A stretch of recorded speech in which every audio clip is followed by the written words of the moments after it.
En el transcurso de la historia, el hombre se ha encontrado frente a nuevos descubrimientos que han convulsionado sus conocimientos. Durante milenios, todos estaban convencidos de que la Tierra era plana, es decir, que al llegar a un punto determinado, los objetos se caían. Además, habría sido totalmente ilógico pensar que se podía seguir caminando cabeza abajo. ¿Quién podría sostener algo tan absurdo como eso? Otra cuestión absurda habría sido pensar que en la Tierra pudiese ser al mismo tiempo de día y de noche. Es decir, que mientras algunos trabajaban bajo el sol, para otros era de noche. Todavía era más absurda la idea de que pudiera existir un punto de la Tierra que, una vez cruzado, hiciera retroceder un día. En cambio, hoy sabemos que volando, por ejemplo, de Tokio a Honolulu, se cruza la línea de la fecha y se retrocede en el calendario.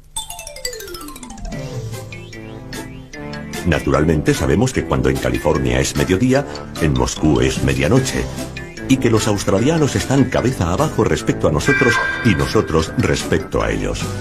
En el pasado, todas estas cosas estaban fuera del alcance de la experiencia humana y, en consecuencia, parecían incomprensibles. Actualmente, a nosotros también nos parecen incomprensibles las paradojas del espacio y del tiempo derivadas de la teoría de la relatividad, precisamente porque están fuera de nuestra experiencia cotidiana.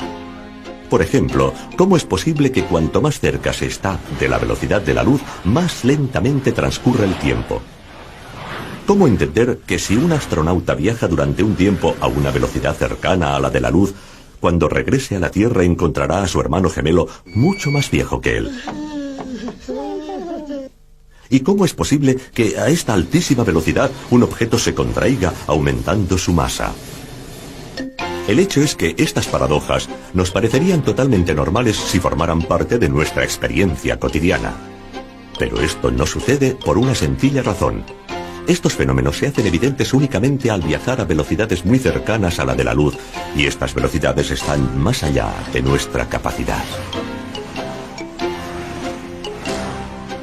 Basta con pensar que el objeto más veloz que ha construido el hombre es una sonda interplanetaria que en el momento de máxima velocidad puede alcanzar aproximadamente los 20 kilómetros por segundo. Pues bien, la luz es 15.000 veces más veloz. 300.000 kilómetros por segundo, es decir, que un vehículo interplanetario actual comparado con la luz se encuentra en la misma situación que una tortuga en relación a un reactor. Es 15.000 veces más lento.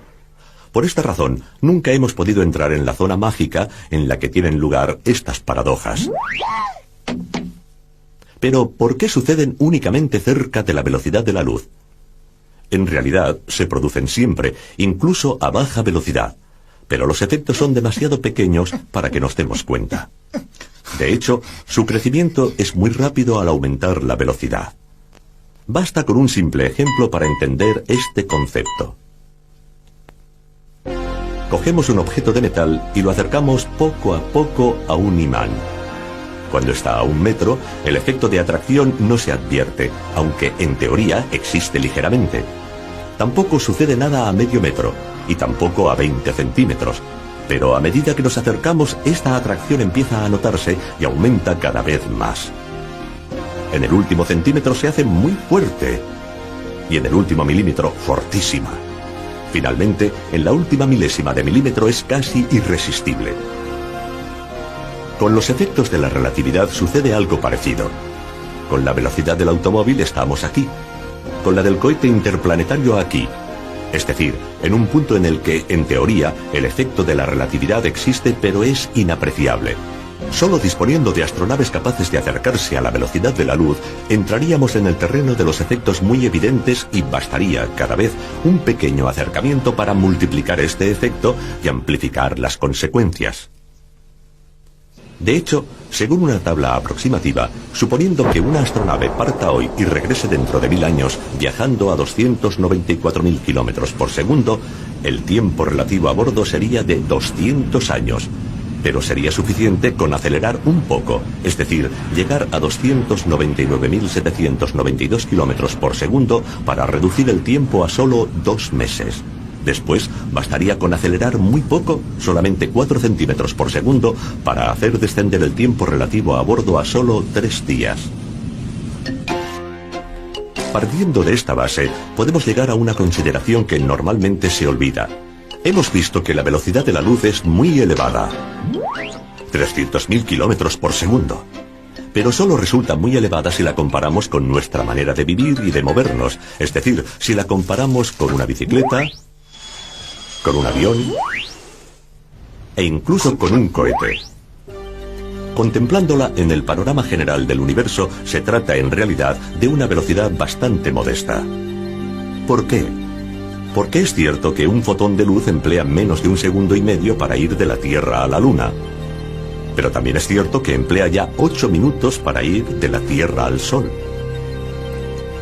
Si nosotros pudiéramos estar en el planeta Urano y viéramos viajar los destellos de luz de la Tierra al Sol, nos daríamos cuenta de que esta velocidad no es tan elevada. Veríamos avanzar la luz como un caracol. Si después nos situáramos en una estrella y observáramos los destellos de luz viajando entre la Tierra y la estrella más cercana, veríamos cómo realizan este trayecto en 4 años. Finalmente, si nos situáramos fuera de nuestra galaxia y viéramos avanzar la luz de un extremo a otro de la galaxia, veríamos cómo realiza este trayecto en unos 100.000 años. Es decir, nos parecería casi inmóvil. A partir de aquí, podemos ejercitar nuestra imaginación. Supongamos que la velocidad de la luz no es de 300.000 kilómetros por segundo, sino mucho menor, solo de 100 kilómetros por hora. Pues bien, en ese caso, nosotros podríamos experimentar cotidianamente los efectos de la relatividad. Por ejemplo, podríamos ver cómo un automóvil en la carretera se contrae a medida que aumenta la velocidad y no consigue alcanzar jamás los 100 kilómetros por hora, que serían un límite insuperable, ya que, para que el coche acelerara a esa velocidad, sería necesaria una energía infinita. Y también la masa del coche sería infinita. También podríamos ver cómo a bordo del automóvil todo se desarrollaría lentamente, tanto más lentamente cuanto mayor fuera la velocidad. Si este coche viajara de esta forma durante 10 años seguidos sin detenerse, ¿qué sucedería? Pues bien, al llegar a casa y frenar, la longitud volvería a ser la misma de antes y el tiempo a bordo transcurriría tan bien como antes. Pero, mientras que para la gente que se quedó en casa habrían pasado realmente 10 años, para los que estaban a bordo habría pasado mucho menos tiempo, quizás solo 10 semanas o 10 días, según la velocidad, debido a la mayor lentitud del tiempo, y en consecuencia, a la mayor lentitud de la vida y de los procesos vitales. En un mundo como este, los efectos de la relatividad serían una rutina cotidiana. Por ejemplo, en un partido de tenis, debido al efecto de la velocidad, la pelota se contraería en cada golpe. Después, al detenerse, volvería a sus dimensiones anteriores. Después de un tiempo, ya no tendríamos en cuenta lo extraño del caso y lo consideraríamos una ley física normal, como en realidad es. Y al subir a un tren que viajara de Turín a Roma, sabríamos perfectamente que, mientras los relojes de las estaciones ferroviarias señalan una duración del viaje de 8 horas, nuestro reloj señalaría quizá solo 1 hora, porque al viajar cerca de la velocidad de la luz, habríamos vivido más lentamente. Y cuando hubiéramos llegado, volveríamos a situar las manecillas correctamente, tal como hacemos al bajar de un avión que ha atravesado distintos usos horarios. En resumen, los efectos de la relatividad ya no nos sorprenderían si viviéramos en esta dimensión que en realidad no podemos experimentar porque la velocidad de la luz es demasiado elevada para nosotros. Naturalmente, permanece un gran interrogante, un enigma que sigue desafiando nuestra mente. ¿Por qué sucede todo esto? ¿Por qué motivo cambian el tiempo y las dimensiones con la velocidad? En cierto sentido, la respuesta es muy sencilla.